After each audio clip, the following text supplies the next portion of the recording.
Hello, my name is Andrew. I'm a senior at the University of Washington, Tacoma. I'm making a video, brief overview for ADHD for instructional purposes. The first thing you really need to know about ADHD is that it is a mental health disorder. It's not a choice or bad discipline. Um, if you're concerned that your child has ADHD, the first thing you need to do is talk to your primary care provider.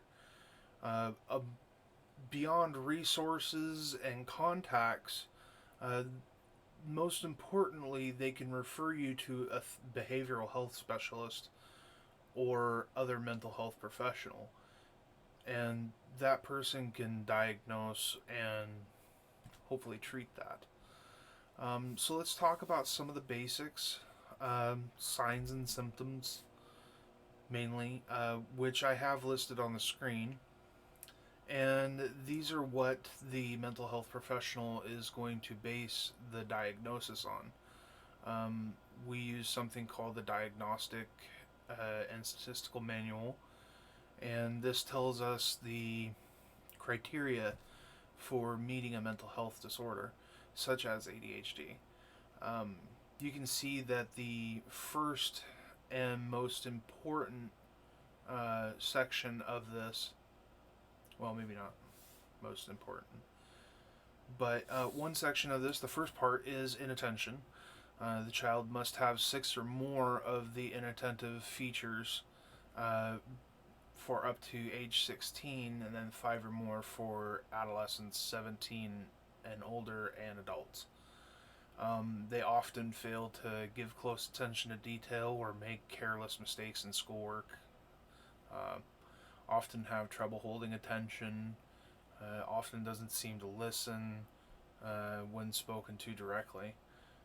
They often don't follow through on instructions, and fail to finish schoolwork, chores, duties, etc., and often have trouble organizing tasks and activities. And sometimes they'll be reluctant to do tasks that require a lot of mental effort, for sure. Um, it can definitely be frustrating because, like, say you're bad at math, right? Don't really want to do it if you're bad at it. So if you can't really pay attention to something, it's really hard to find any kind of interest in it. Um, have a tendency to lose a lot of things like wallets, keys, definitely keys. It's hard to give your kid keys. Every parent knows that. Give your kid a key for the house, and first thing they're going to do is lose it. Um, they can definitely be easily distracted by the random floating leaf or wild little squirrel going somewhere. Um, and they definitely forget a lot. That is like one of the biggest key features that I see personally. Um, Moving on. Uh, the first one thing you need to keep in mind is that for something to be diagnosed as a disorder, it has to show all these symptoms, and that it must show abnormality or disturbance. It's important to know what environments the child is having these issues as well. If the child is not having problems at home, but they are having problems at school, it may not be a mental health disorder. It may just be something in their environment. So, the second set of criteria is the hyperactivity and impulsivity. As you can see, there are six or more symptoms for 16 and under, five for 17 and older. They often fidget or tap with their hands or feet, squirm in their seat, leave the seat during situations where they're supposed to sit. They often run about or climb in situations where it's not appropriate. Um, and unable to play or take part in leisure activities. Uh, and again, like I said, these aren't the normal everyday things that children do, like running and having fun in the play yard, not wanting to listen, a couple of commands. This is a persistent and excessive amount of these things. Um, One other thing to keep in mind is that I'll get to that point. They often, I'll have to skip forward. So they have to meet all of these criteria with several inattentive episodes or hyperactivity episodes prior to the age of 12. Um, they can also be on the go, driven by a motor, often talk excessively, like you see me doing, often blurt out the answers before questions asked, often have trouble waiting, and interrupts or intrudes on others. Uh, Again, like I was saying, they have to be several symptoms before to the age of 12, and there has to be a lot of them for them to be statistically significant. There is clear evidence that the symptoms interfere or reduce the quality of social, school, and work functioning. So it has to be across multiple areas of life, not just one area, like I was saying. If it's just one area, then it may not be a mental health disorder. It may just be something situational that's happening in that environment. So we'll get to prevalence now. And as you can see on the screen, approximately 3 to 7% of children in the general population meet criteria for ADHD. Amongst school-age children, the rate increases to 5 to 9% and then falls off again in adulthood to about 4 to 5%. Boys boys are likely to be more diagnosed with ADHD. Recent theories suggest that may be due to the referral bias. Girls can have ADHD and do have ADHD, but they also tend to show less of the disruptive behaviors and learning disabilities. They're more likely to present with the inattentive features. So just not being able to pay attention or losing focus and such like things like that. It's also important to note that approximately 25 to 35% of children diagnosed with ADHD in childhood outgrow it by the time they hit adolescence and adulthood. It's not a for sure thing, but it happens. So we'll be moving on to different types of treatment now. Treatment. So, a lot of treatment in this field, because ADHD is viewed as a neurodevelopment disorder, it's primarily treated with medications. That's not to say that there are not other strategies for managing the symptoms of ADHD, but medication does seem to be the primary treatment.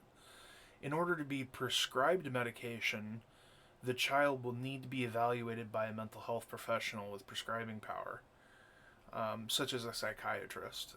Primary care doctors are also able to provide the medications, but usually they want the child to be diagnosed by a mental health professional prior to that, especially because most of the mental health medications like Adderall, Ritalin, amphetamine, those sorts of things are controlled substances, and the mental health professional will want a full diagnosis to make sure that that's really what they want to go forward with. So this is a list of the different medications that you can have your child prescribed. I break them into 3 different categories here. The first is stimulants, of course. Amphetamines is a big part of this one. They're just like they sound, they speed up a part of the brain. The second grouping is cognitive enhancing medications, such as guanfacine. it improves mental function, but it also lowers blood pressure at the same time and may balance the mood. It's a repurposed medication, which means that it was originally for something else. Originally, it was meant for blood pressure control, but they found that it improves function, mental function, and may balance mood. So, finally, we have the antihypertensives. Those are blood pressure medications again. Clonidine is one of those in that category. Again, it is another blood pressure medication, so it's repurposed like guanfacine, and they use it for ADHD treatment. Then finally, we have some non-medication treatments.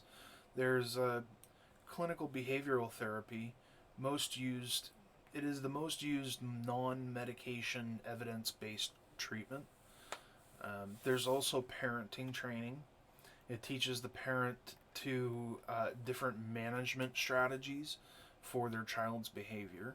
There's direct contingency management, which is a systematic reward and punishment system developed by the child's therapist to maximize desired behaviors. There's also summer treatment programs, which are 8-week programs like summer camp, and they teach the kids to manage their symptoms better with skills.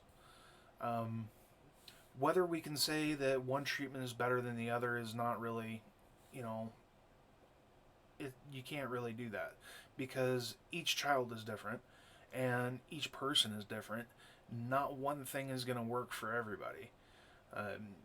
It may be a combination of things that work. It may be strategies, skills, and medications that work to manage the symptoms. So that's really all I have for the instructional video.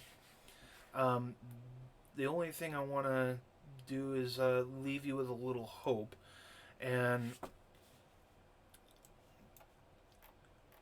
just say that I hope it's been a little bit informative. Keep in mind that you're not alone. There are plenty of parents out there that are in the same position as you are. The best thing you can do for yourself and your child is what you're doing right now, learning and gathering all the information that you can.